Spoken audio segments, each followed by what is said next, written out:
Hola, mi nombre es Matías San Pietro, soy licenciado en Kinesiología y en Fisioterapia, profesor de Educación Física,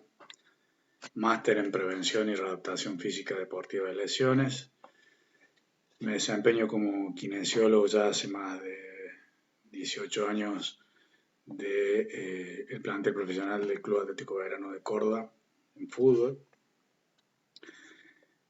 Soy miembro de la Comisión de la Asociación Argentina de Kinesiología del Deporte y he sido y soy docente en varios máster, cursos y congresos a nivel nacional e internacional. En el marco de la jornada de actualización en lesiones musculoesqueléticas, vamos a estar grabando estas series de sagas de videoconferencias que permitirán contextualizar la temática del abordaje de la lesión muscular isquiosural en deporte dinámico intermitente o en especial en deportes relacionados a los deportes de equipo, los deportes de conjunto con altas actividades de sprint. Pero para eso vamos a contextualizar algunos elementos importantes para poder entender luego con mayor precisión el abordaje kinésico y el porqué de ciertas indicaciones o ciertas sugerencias de planificación o programación.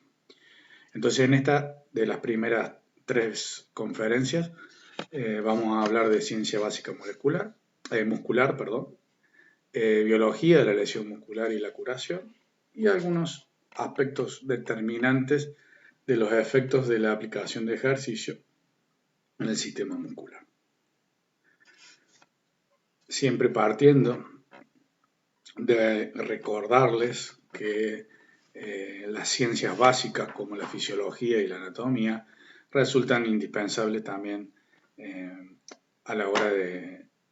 llevar a la práctica un modelo de rehabilitación, un programa de rehabilitación, un abordaje kinésico integral. En este caso estamos hablando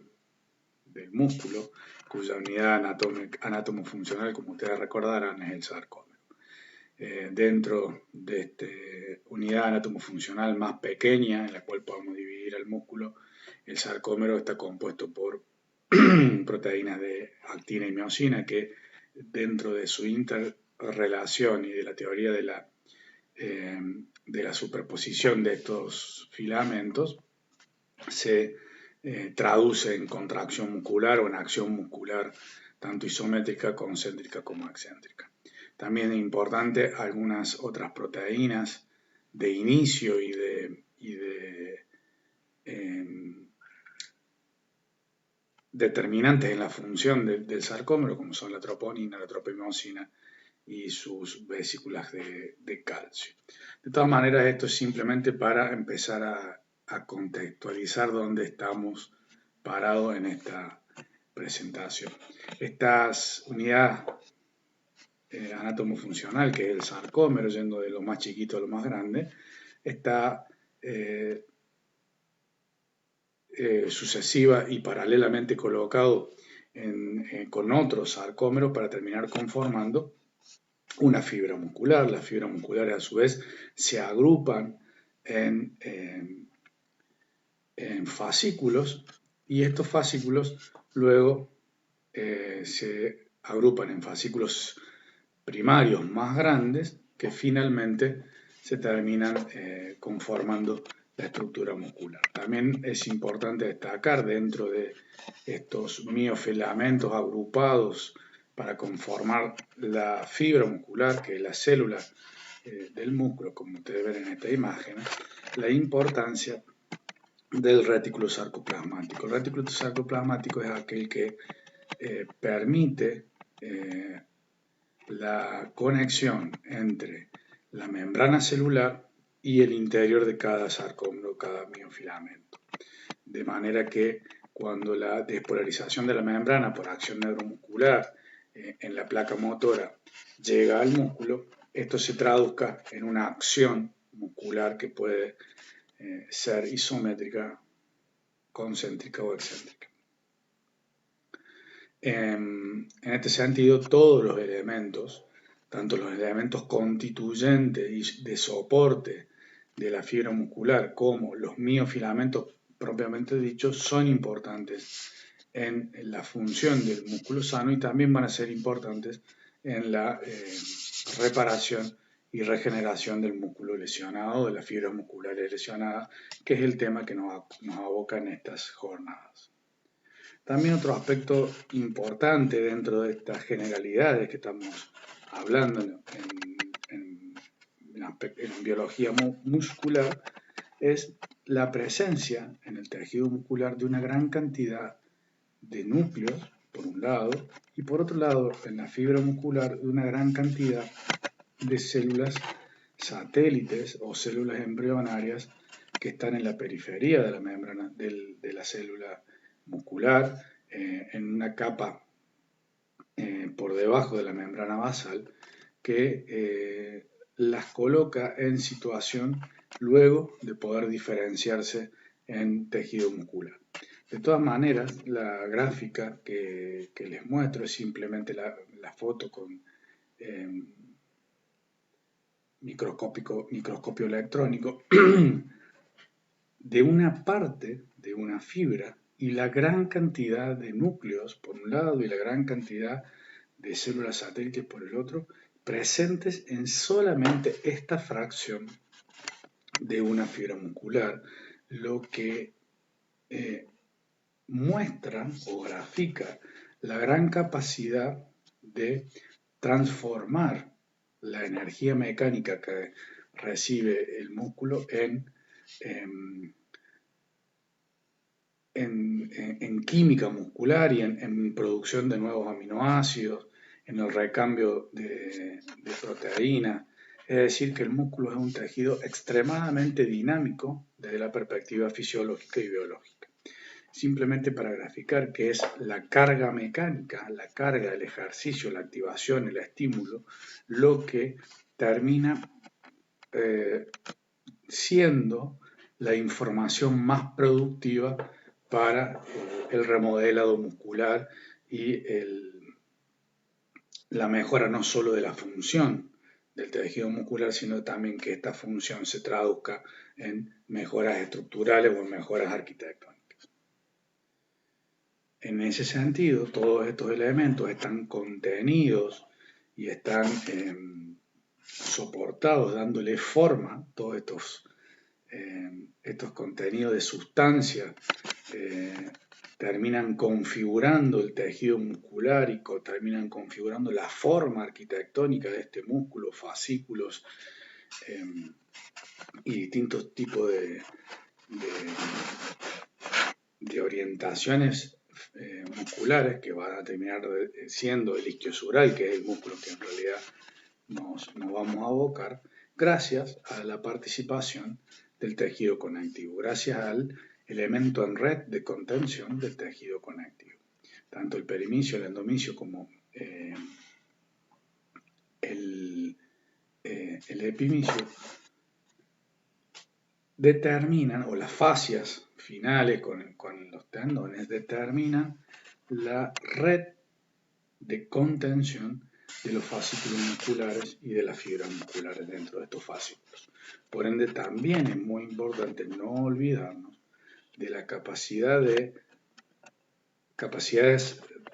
reparatorias del tejido conectivo y de la importancia en la transmisión de fuerzas que tiene el tejido conectivo dentro del tejido muscular, no solo periférico al tejido muscular, sino intrínseco al tejido muscular. En este sentido, una recomendación interesante es poder seguir al grupo de estudios sobre los sistemas musculares y tendinosos de la Sociedad Española, de los cuales uno de los autores es el doctor Pedret, un referente en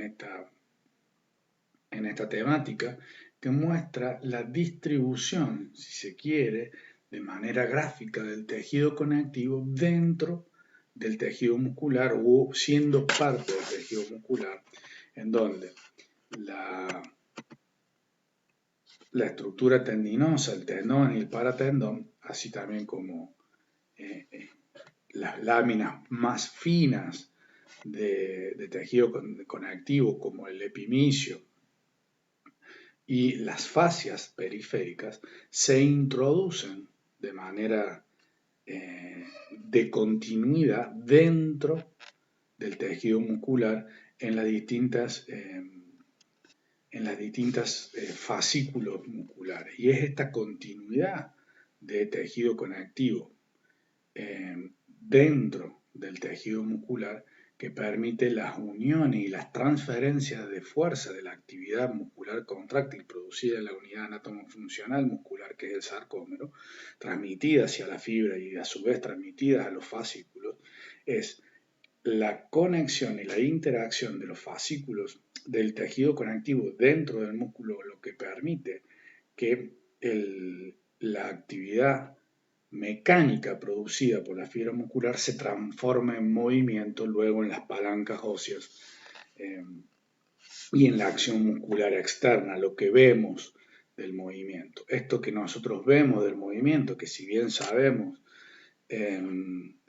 profundidad que se debe a un aspecto extremadamente importante que es el control motor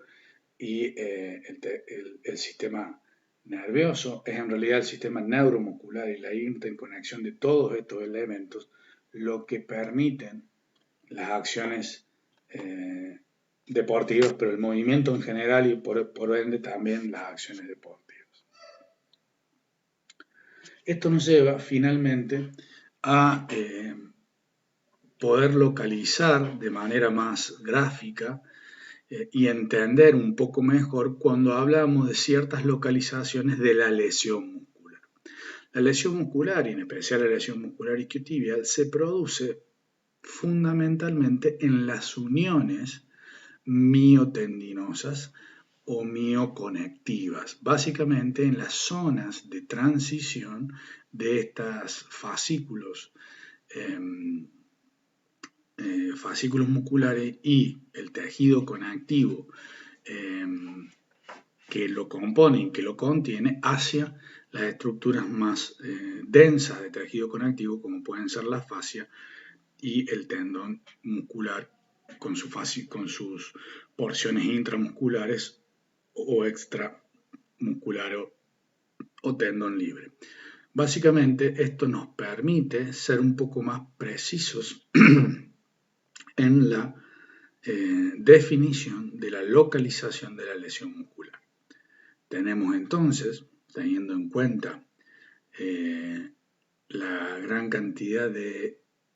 formas o diferentes interconexiones entre tejido muscular y tejido conectivo,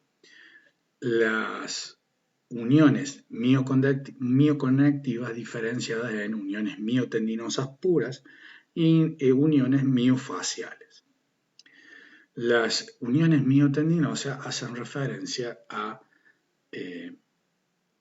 como veíamos recién, hacen referencia a la unión del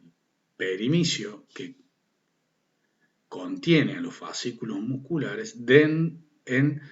el tendón y generalmente la porción intramuscular de estos tendones. También vamos a encontrar una nueva definición de la lesión muscular, que son las lesiones intratendinosas, lesiones musculares intratendinosas, es decir, que abarcan también a una porción intrínseca del tejido tendinoso intramuscular. ¿Sí? Como vamos a ver más adelante, las arquitecturas de los diferentes grupos musculares, y en especial los grupos musculares biarticulares, que son más propensos, que tienen mayor incidencia de lesiones dentro de las actividades deportivas, presentan una gran cantidad de tejido tendinoso que recorre al músculo en toda su longitud, lo que se denomina tendones intramusculares. También encontramos en esta clasificación las lesiones miotendinosas puras, en donde la zona de lesión se encuentra en la transición entre el tejido conectivo intramuscular y el tendón intramuscular, como decíamos, las lesiones musculares puras sin afección de la unión miotendinosa, sino que involucra al tejido conectivo y tejido contráctil fascicular, no en la zona de transición estricta entre el músculo y el tendón, pero sí cercano a ella. Y luego tenemos las lesiones miofaciales, es decir, aquellas lesiones musculares en regiones en donde no existe tendón intramuscular estricto, pero sí hay uniones entre los fascículos musculares, su tejido conectivo que los engloba, y la fascia circundante o la fascia que le da contención a este músculo. Entonces podríamos tener diferentes localizaciones de acuerdo al tipo de unión miotendinosa que está en juego en la zona de la lesión. Entonces, resumiendo, podemos diferenciar a las zonas o a las localizaciones de las uniones mioconectivas dentro del músculo, la lesión muscular mioconectiva, en lesiones miotendinosas puras, en donde está involucrado el tendón o la aponeurosis, las miotendinosas o mioaponeuróticas, que son lesiones de la unión entre los fascículos musculares y el tendón intramuscular, o lesiones intramusculares de fascículos musculares y su tejido conectivo de contención o epimicio en regiones cercanas a la unión miotendinosa, pero no afectando a la unión miotendinosa. También tenemos lesiones en la unión miofacial, MFJ, por su sigla en inglés, Myofascial Joint, que incluyen rupturas del epimicio y también lesiones en la unión miofacial sin ruptura del epimicio o la fascia circundante. Finalmente, también podemos clasificar a las lesiones miotendinosas centrales o internas, que hace referencia a la misma clasificación que veíamos recién, pero en las uniones, tanto miotendinosas, tendinosas puras o musculares puras, de regiones intramusculares de estos tendones de los músculos biofasciales. Vamos a ver algunas gráficas para entenderlo mejor. Esta es una clasificación nueva de Ramón Valius de este año, de este grupo de investigación de músculo y tendón de la Sociedad Española de Traumatología, que intenta ser mucho más preciso y propone una nueva clasificación de la localización en relación al tejido afectado en la lesión muscular, porque promueve este grupo de investigación, este grupo de estudios, que de acuerdo a la región y a la localización muscular donde se encuentra el daño, va a ser los tiempos propuestos de la curación y de la regeneración muscular. Como decíamos entonces, nosotros tenemos, por ejemplo, y ya entrando en el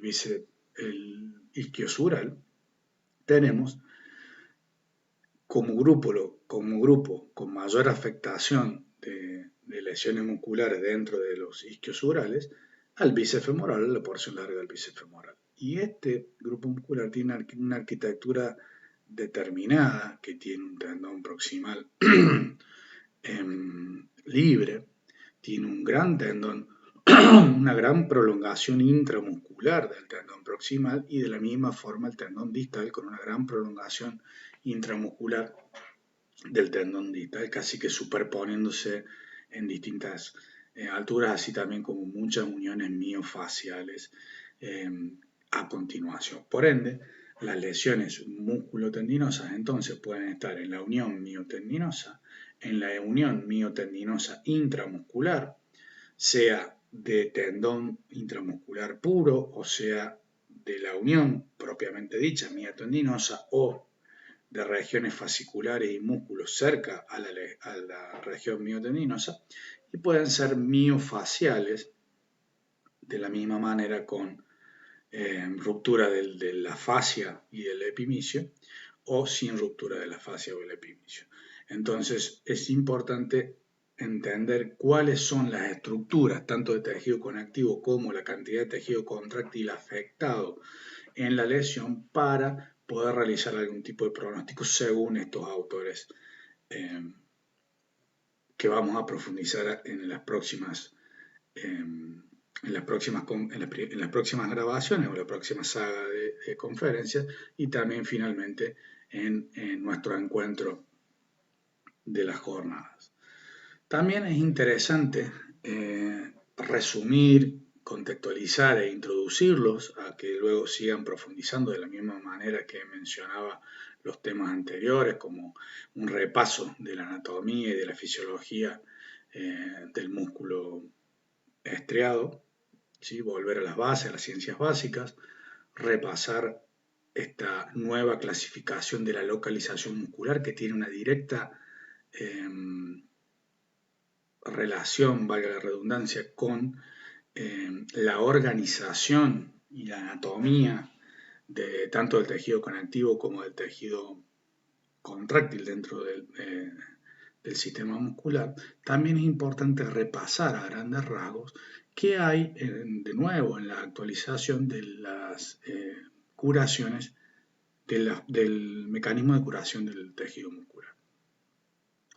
Luego que se produce una lesión muscular, que hay una ruptura estructural de la fibra muscular y también de su tejido conectivo circundante, sea a nivel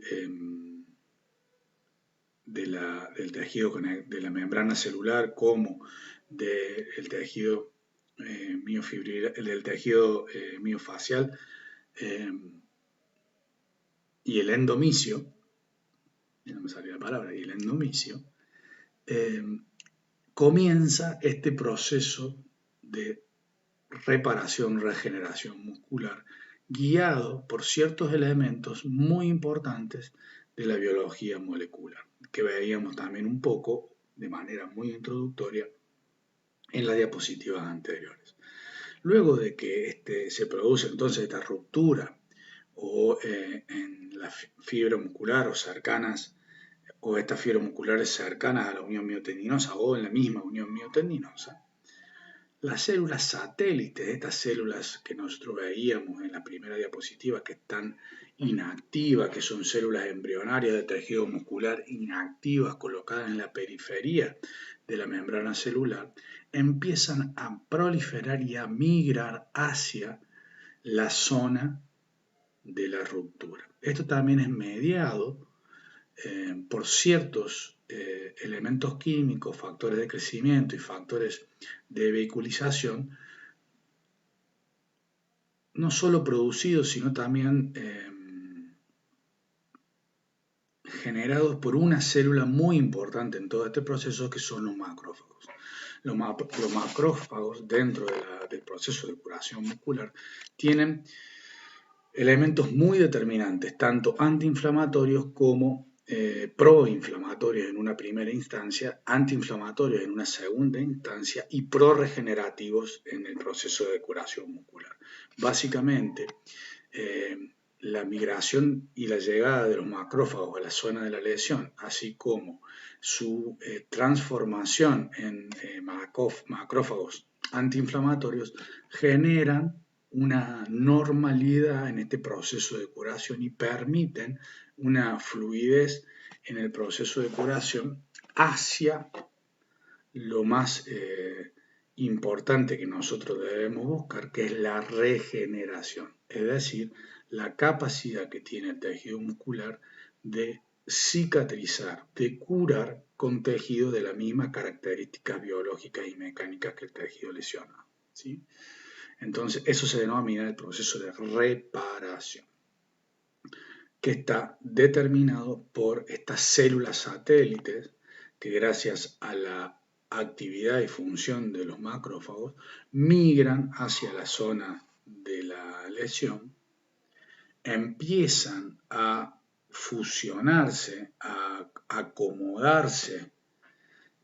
muy similar a la osteogénesis, empiezan a alinearse y a fusionarse entre sí para terminar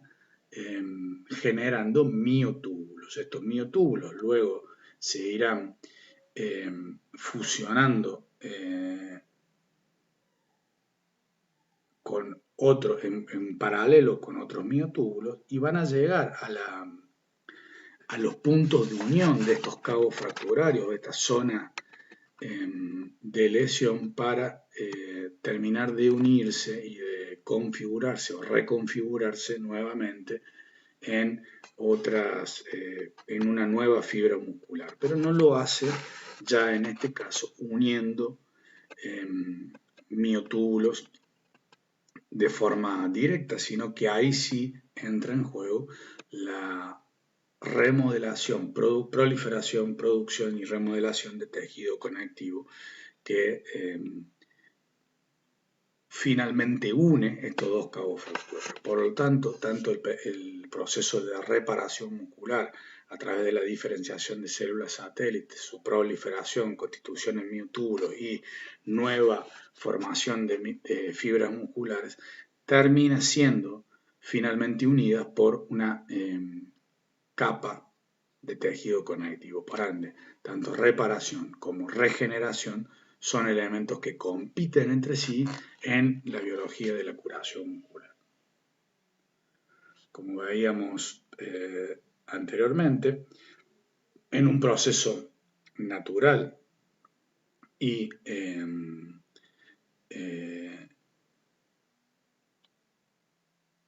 de curación biológica, permitiendo la presencia de los neutrófilos, estos macrófagos tipo 1 proinflamatorios, ya que promueven que ciertos niveles de inflamación necesarios y útiles para aportar en este momento de la lesión muscular, en la fase aguda, en esta primera fase, todas las condiciones necesarias para la regeneración, y que inmediatamente conseguidas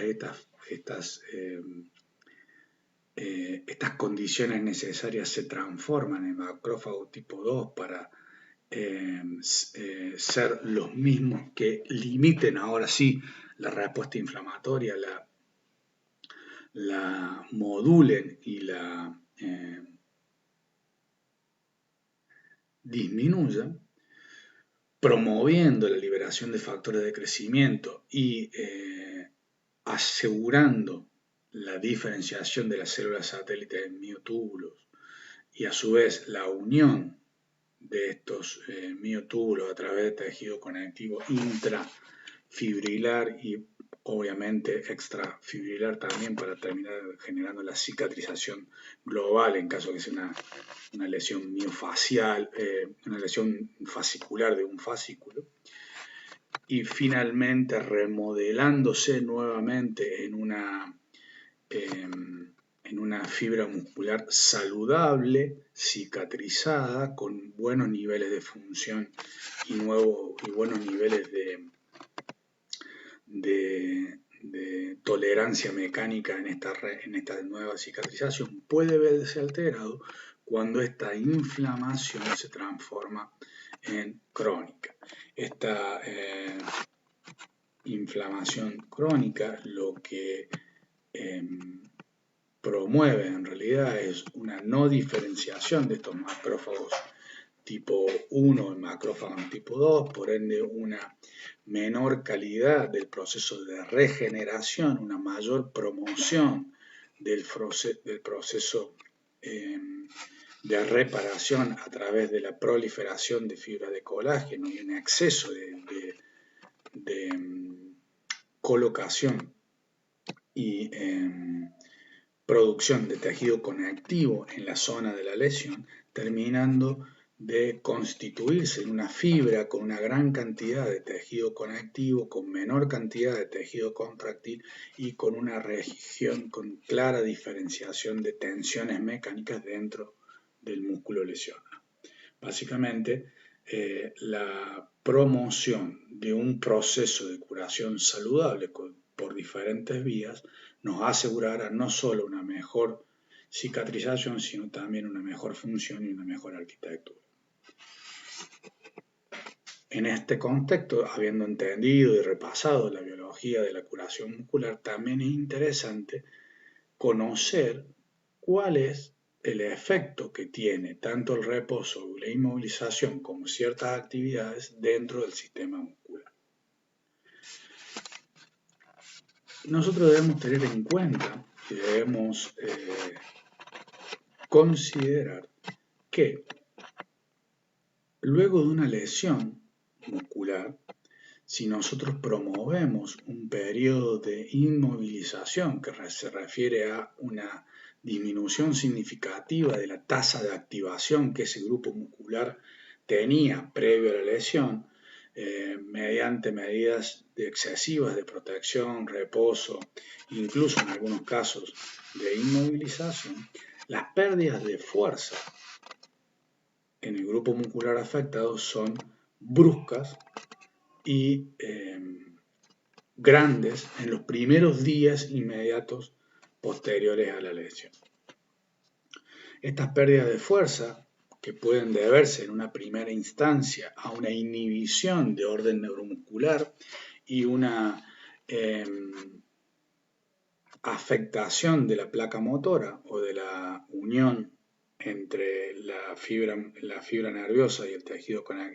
muscular a través de su membrana o de su placa motora, y que se ve afectada y se ve, por decirlo en términos simples, desconectado ese grupo muscular del sistema de control los primeros días, se transforma en una pérdida de la estructura contráctil del contenido arquitectónico a partir de los 3 días de una manera progresiva. Cuando no generamos una activación suficiente dentro de la ventana de tiempo de los primeros 5 o 6 días, estamos promoviendo o partiendo de un grupo muscular que no solo ha perdido fuerza por su inhibición y su pérdida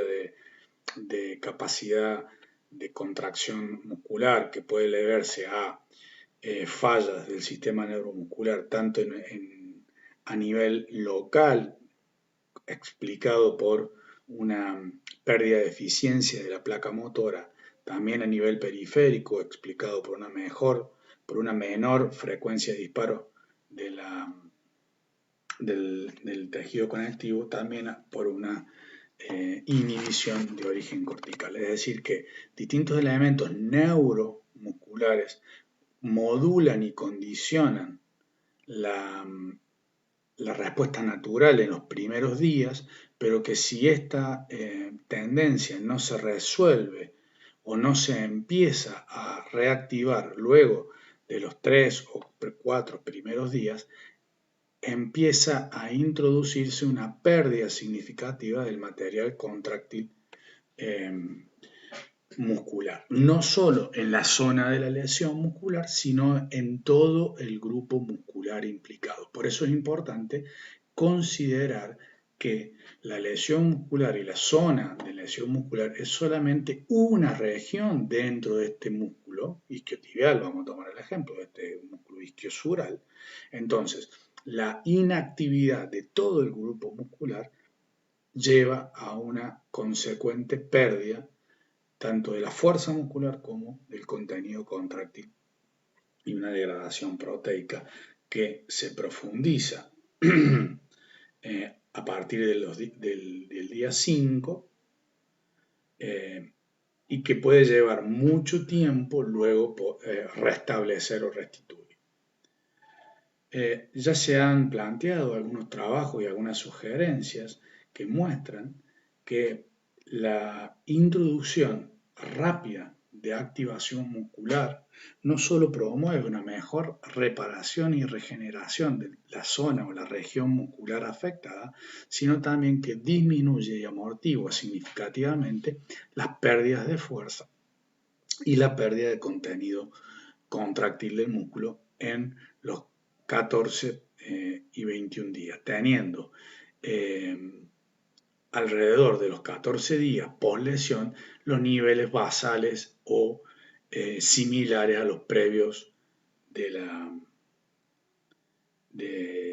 la lesión, y en términos genéricos, dependiendo de la zona muscular afectada, la cantidad de músculo afectado y demás, a los 21 días, ¿sí? Según esta gráfica de los autores más referentes en la biología de la curación muscular, como son el grupo de investigación de Tero Järvinen, se encuentran ya en niveles similares a previos a la lesión.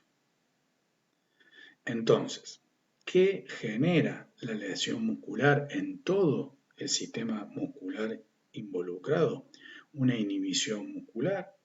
¿sí? Lo que ahí decíamos, con menor activación electromecánica, electromiográfica, una alteración en el orden de reclutamiento de la cadena muscular y una disminución de la tasa de desarrollo de fuerza en la unidad de tiempo o el rate for development.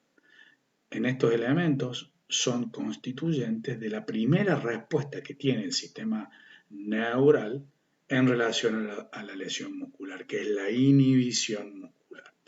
a través de inhibición en su red neuronal cortical, inhibición en el sistema nervioso periférico y también inhibición local en el daño de la placa motora. Esto conlleva posteriormente a una atrofia, a un aumento de la degradación proteica, no solamente en la región de la lesión muscular, en esa zona de la lesión muscular, sino en todas las regiones cercanas a la lesión muscular y en todo este grupo muscular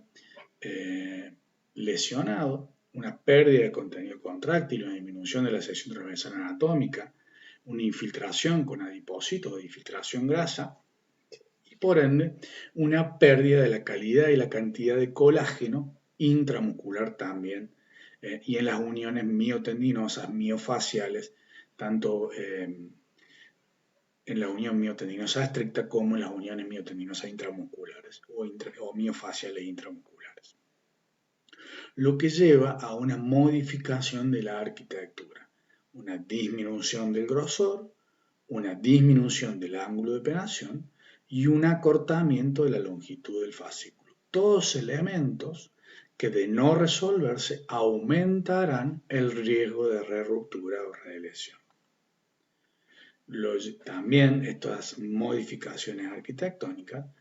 y las modificaciones neuromusculares, producto de la lesión, modifican la función, disminuyendo la capacidad de producir fuerza excéntrica por parte de este grupo muscular implicado, una disminución de la transferencia de fuerza de toda la cadena muscular en la cual están involucrados los isquios surales en este caso, y un músculo con una capacidad de excitabilidad menor, por ende más lento a la hora de contraerse. También la acumulación anómala de cantidad de tejido conectivo dentro de esta cicatrización, cuando no es promovida correctamente para que se produzcan mayores tasas de regeneración que de reparación, altera la distribución mecánica de la energía de estiramiento o el strain, tanto pasivo como activo, especialmente activo en la acción excéntrica, dentro del músculo con este proceso cicatrizal, lo que promueve zonas de mayor tensión mecánica cercanas a la cicatriz o a la región involucrada. Entonces son todos elementos a considerar como potenciales complicaciones o potenciales factores de riesgo que genera la lesión muscular aguda. Por otro lado, el ejercicio estimula ciertas adaptaciones celulares musculares. Ya desde 1890 se publicó la primera reflexión sobre la importancia de la utilización de medios mecánicos o de la mecanotransducción y del ejercicio para estimular las adaptaciones biológicas necesarias en la rehabilitación. Esta mecanotraducción se da a través de estímulos mecánicos. Los estímulos mecánicos generados por el ejercicio son aplicados a través de fuerzas dentro del tejido que son sensadas por estas células que constituyen a los tejidos, en este caso el músculo, obviamente también su citoesqueleto,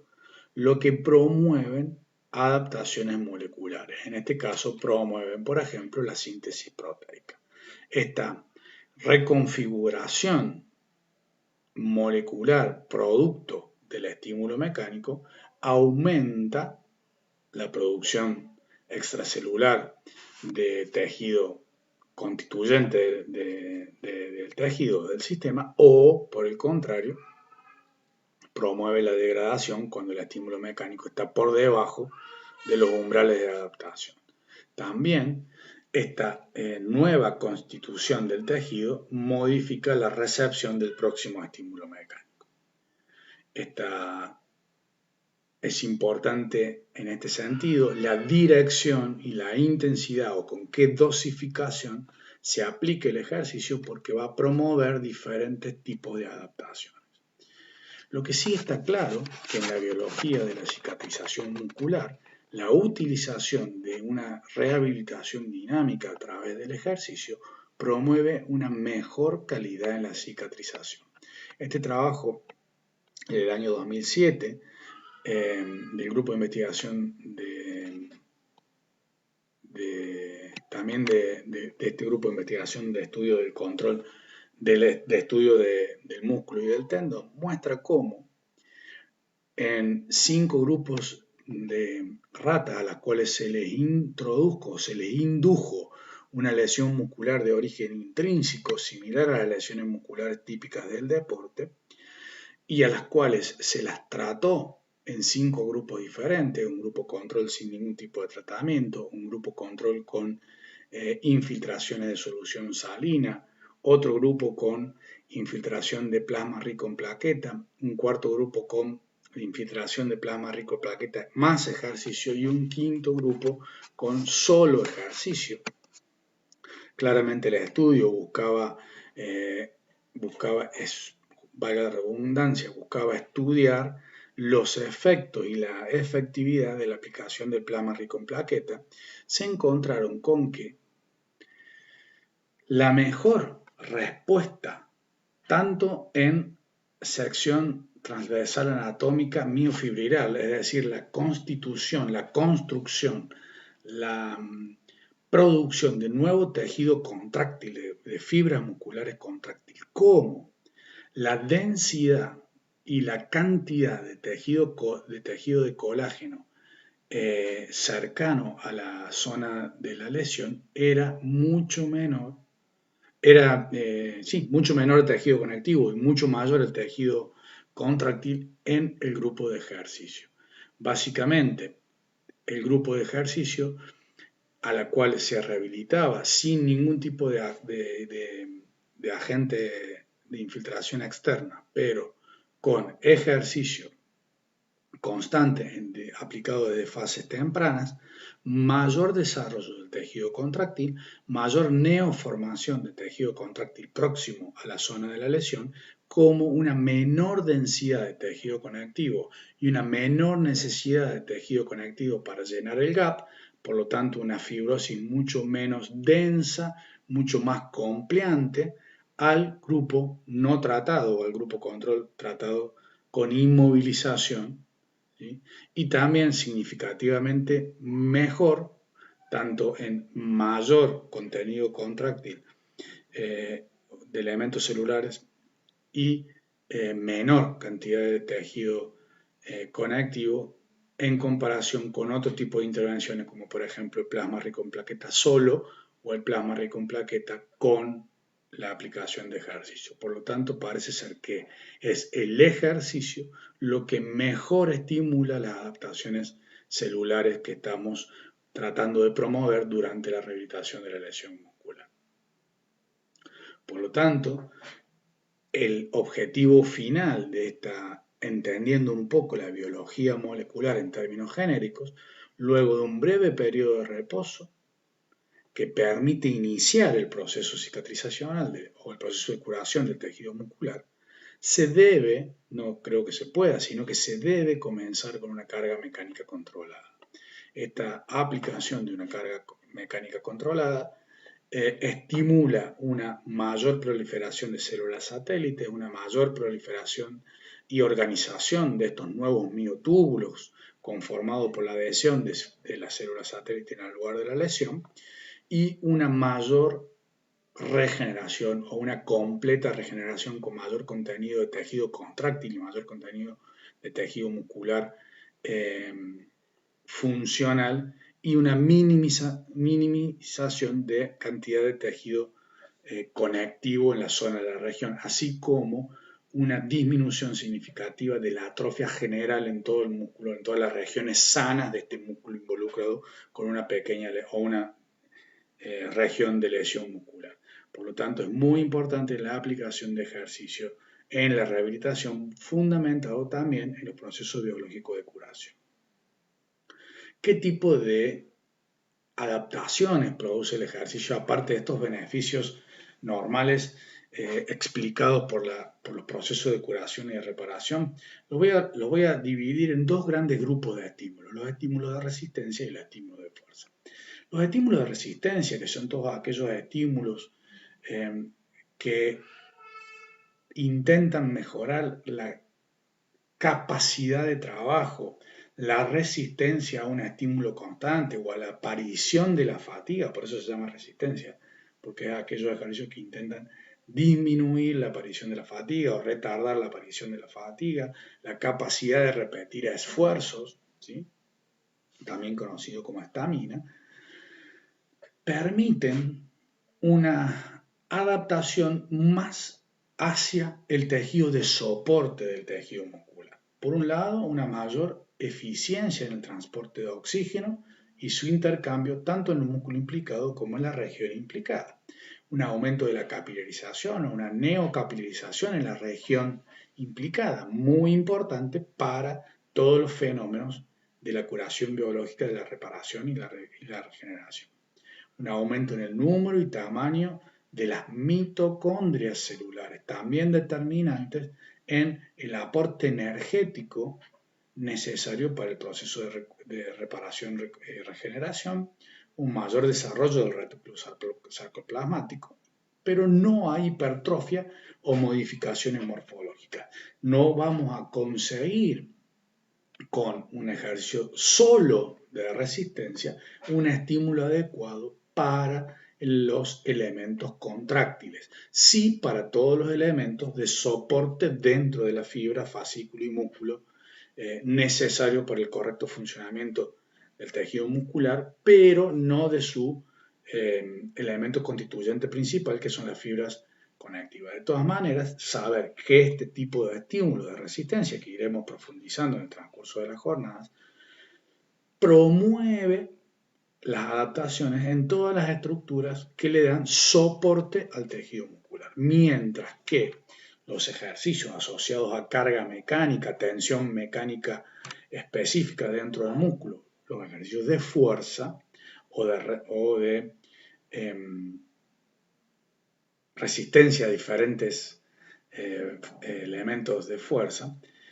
promueven el aumento de la capacidad de producir fuerza, remueven aquellas inhibiciones neuromusculares y aquellas,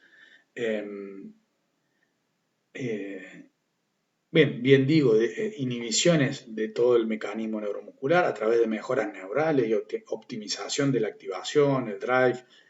el time de la frecuencia de disparos, la activación corticopinal, toda la conexión entre los elementos motores del sistema nervioso central y el músculo como órgano ejecutor, lo que permite de luego también un aumento del tamaño de las fibras musculares, una hipertrofia muscular, mayor proteína, una tendencia hacia un balance anabólico de la respuesta de la respuesta intracelular, un aumento del largo de las fibras de acuerdo al tipo de ejercicio que nosotros hagamos, esto después lo vamos a explicar, modificaciones arquitectónicas que tratan de minimizar y revertir todos los cambios que puede generar la lesión por sí misma y la inmovilización producto de la lesión, mayor cantidad de colágeno y de mejor calidad en todo el sistema muscular, en las uniones miotendinosas, no solo de la región cicatrizal, sino de todo el tejido conectivo que le da soporte, con una cantidad justa de tejido conectivo y con un tejido conectivo sano, de buena calidad, resistente, compleante, pero no denso y aleatorio. Y por ende una mejor calidad de las uniones miotendinosas que permiten una eficiente transmisión de fuerza entre el tejido muscular y el tejido conectivo. Por lo tanto, los ejercicios de fuerza, los estímulos de fuerza van a tener un impacto directo sobre sí el tejido contráctil y todos los elementos que hacen a una mejor función del tejido muscular. Por lo tanto, en esta primera presentación introductoria, el objetivo es tratar de generar un marco para las posteriores profundizaciones, pero también para entender la aplicación de ciertos modelos de rehabilitación. Ciencia básica molecular, repasando algunos aspectos determinantes de la fisiología y la anatomía del músculo, un repaso somero sobre la biología del proceso de curación, así también como de las regiones de las lesiones musculares y su clasificación por región, de acuerdo a la característica de arquitectónicas, anatómicas y fisiológicas del tejido muscular, y una breve graficación de la importancia del efecto biológico de la carga mecánica y la ausencia de carga mecánica en las respuestas del sistema muscular y sus adaptaciones. Entonces, en esta primera presentación, la idea es empezar a introducirnos dentro de lo que va a ser la lesión muscular isquiosural y su rehabilitación. Gracias por su atención y seguimos con nuestras material on demand de estas jornadas de actualización en patología musculoesquelética.